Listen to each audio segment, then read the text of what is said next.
Welcome back to Lenz Comic Corner Classic Non-Classics. This is episode number 1895 and Doubleshot number 1789. At this episode, 5 more to go until I reach episode 1900. Now, like I said before, 2 very violent Marvel characters. First up it is Savage Wolverine Volume 4, The Best There Is. This actually is the final trailer for the series, but no, I'm not giving my final thoughts because I've not reviewed Volume 3 for the series, which is Wrath. That one right there. I have reviewed this one and this one. As a matter of fact, I got this one signed by Zeb Wells. But this here, I have not reviewed that one yet. This is basically, my guess is Marvel really wanted to end this series, but they want to continue for a little bit. Because whatever they want, I guess whatever they want to do with the book, and this is my person. I think they want to end the book by issue 17, but they only stretch out a little bit longer because the book is probably selling really well. So they extended it by about 6 issues. Each issue is pretty much a different writer. Well, with the exception of 21 and 22, which is by John Arcudi. Which, aside from this book, the only other book I read by the guy was his Doom Patrol, which I thought was really good. We have issue 18 done by Jen Van Meter. 19 is done by Gail Simone. 20 is done by Frank Terry, and 23 is done by Don Morelli. Art for the issue is done by Rich Ellis, Neil Edwards, Felix Rudez, John Quinnis, and Joe Quinnis, and Jonathan Marks. Covers by Shane Davis, Mary Howell, Duncan Selvey, Jordan Burlery, and Kevin Nolan. Yep.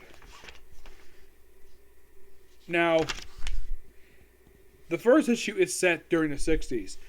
It says November 96, so presumably the same month as when JFK was assassinated. Yep, this is kind of what Wolverine was up to during the 60s. Yeah. So, this is presumably the same day JFK was shot on November 22nd, 1963. Which, by the way, my dad's 7th birthday. Yep. Celebrated his 7th birthday, and he turns on TV and finds out the president's been assassinated. For me personally, it's like my 25th birthday, the Boston bombing. For my 33rd birthday, WWE fires 30 people on my birthday. And last year, when I turned 34, they fired 10 people on my birthday. The week after WrestleMania. Yes, they apparently like firing people on my birthday for some reason. So yeah, my birthday is probably not very good for some people. So, in the case of 19, which is the Gail Simone issue, it's simply Wolverine takes me with Jean.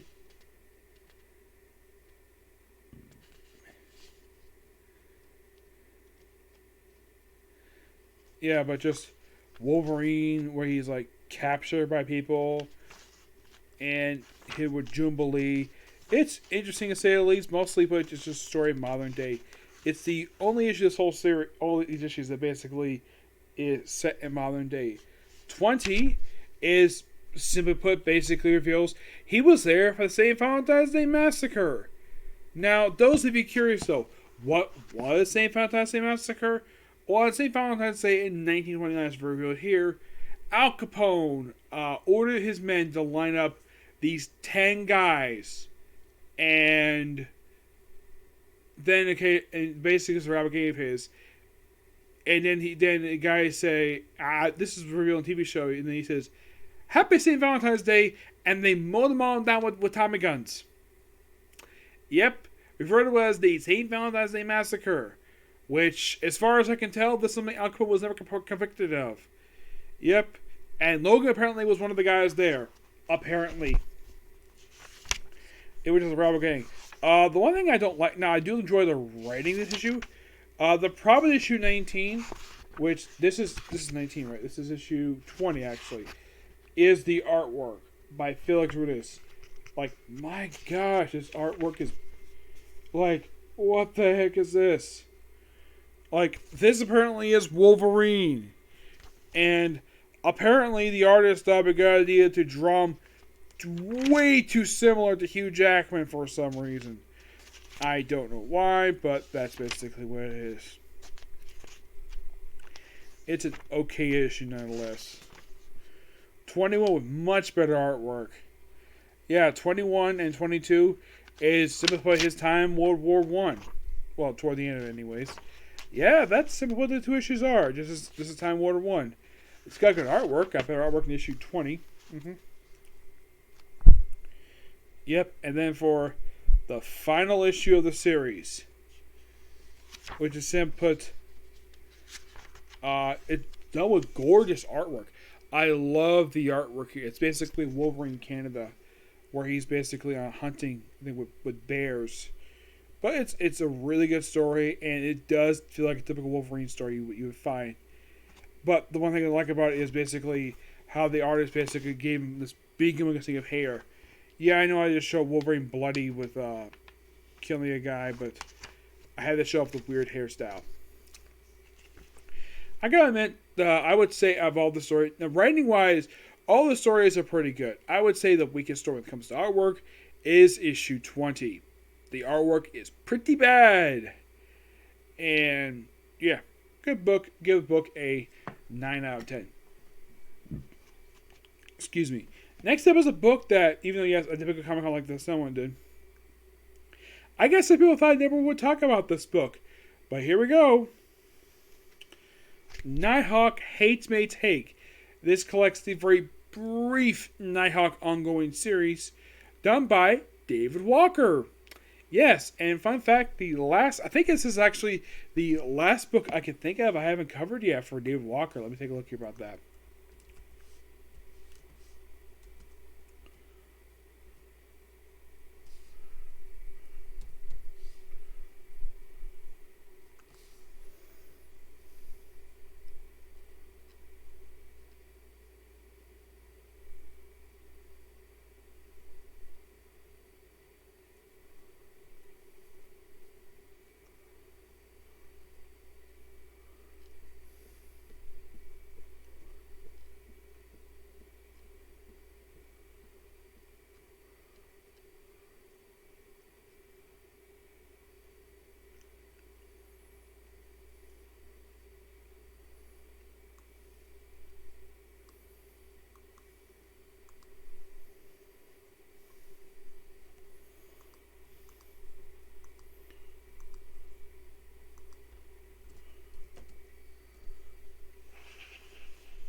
Excuse me.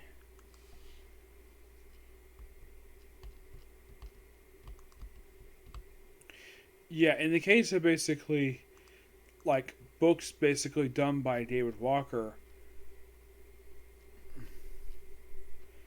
I think this is one of the last ones I have to cover. Yes, I believe so, because aside from Secret Wars Bad, this actually is the last ongoing series discussed comes David Walker. Mm-hmm. For DC, I think all he did was just Cyborg.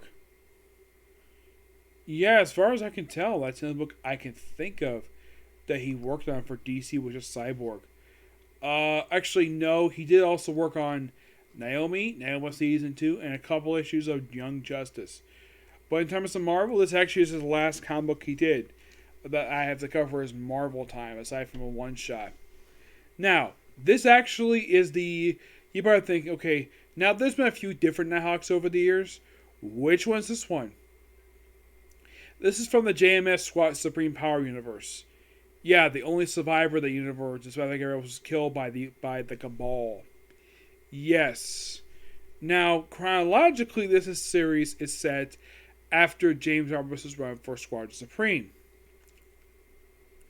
We have Nighthawk operating in Chicago, of all places. Now, when it comes to Chicago, this is a very rare place for Marvel characters to operate. I mean, the only other character I can think of who ever operated in Chicago, of all places, was Luke Cage for his brief Cage series in the 90s. Yes. Now, one thing I think some people really were turned off by this book was the apparent attempt of racism in the first issue. And also the really bad artwork. I love the cover art here, but man, the artwork of these issues. Like, the first issue alone, it is pretty bad. Like, wow, look at this. Now it looks pretty good. himself, but man, this artwork is not that good. By the way, the artwork here for the first two issues in 4 and 6 is Roman Varlos. 3-5 is Martin Mazzario. I feel like this one for you. That woman there, that is Nightshade. Really? Yeah. She's not drawn too well. Yeah, this is probably a reason people didn't buy this book. Like, here's a full shot of her. And I'm like, okay. It, in my opinion, it doesn't look very good. No, it feels a bit rough. Well, actually, it looks very rough of how they draw Nightshade, who operates as his eyes and ears for Chicago. And this simply is Vigilante Crusade. And also, this Nighthawk can actually kill people. Yeah, he goes after serial killers in this series. He also has his own Nighthawk glider, which I thought was so fun. Now, I do admit the storytelling is pretty good, but I think that actually what probably killed the series when it comes to financial stuff was probably the artwork. I think some people were not fans of the art style, and they probably thought the series was too violent. That's probably the reason why Marvel canceled this book after only 6 issues. That's my personal theory, but I don't know. As this brief run as a whole, it's actually pretty. I love the biggest thing I thought was really good with this book is the art, the writing. David Walker does a great job writing this character. Mm-hmm. But the problem is with this book is the artwork. The artwork is not very good, and that's probably what drove people away from this book, was the terrible artwork. And it was not the storytelling. I think the book was actually pretty violent. Now, by the way, I give this book roughly a 9 out of 10. By the way, his secret identity is Raymond Kane. But they do confirm, yes, this is the JMS version of the character. I say JMS because J. Michael Straczynski created this version for Supreme Power. And you might be asking, when it comes to Marvel Comics, is this the first Nighthawk comic book published?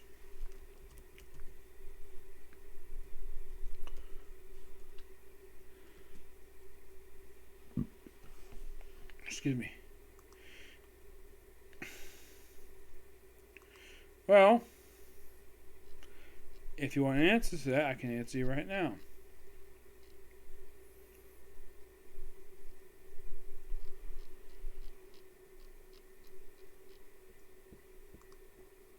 Mostly put, all the ones are usually Kyle Raymond.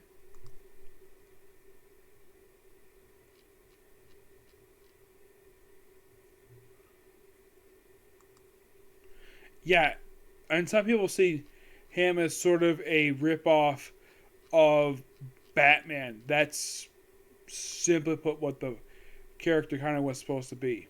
Mm-hmm. Okay, so this was not the first book for Nighthawk. No, he had a book in the 90s as well, but it was only like 3 issues. It was just a mini-series. But then, of course, we had another volume for the character. This was this book right here. Mm-hmm. And at the time it was released, it had been about 18 years since the events of the previous book. And this didn't feature the original Nighthawk at all. It just featured, basically, an alternate version of the character from Supreme Power. Yeah, so pretty much this book wrapped up. He later popped up in Occupy Avengers, where he appears for a few issues, and then he gets killed off. No, I'm not kidding about that. He dies by issue 8 of all things. 8.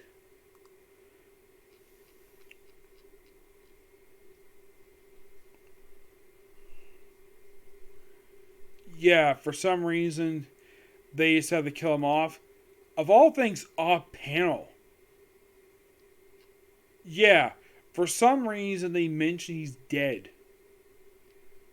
Yeah, they kill him off in flashback in issue 8. Though he was killed by David Walker, which is fine, I'm not sure how JMS himself basically handled this at all. Now him as Nighthawk, he did have miniseries under the Supreme Power stuff. It was just a 6-issue run. He also had a first book with Hyperion. But he was probably the MVP of the Supreme Power line. His first appearance back in Supreme Power number 2, which came out in 2003, and he gets killed off 14 years later. Yeah. But not much else to say about this book. It's, like I said, good writing, terrible artwork. And I think that was the reason the book didn't sell too well. Okay, so that's it for the sake of you. Take a brief break and I'll do 2 more comic corners. Okay, next video. Bye.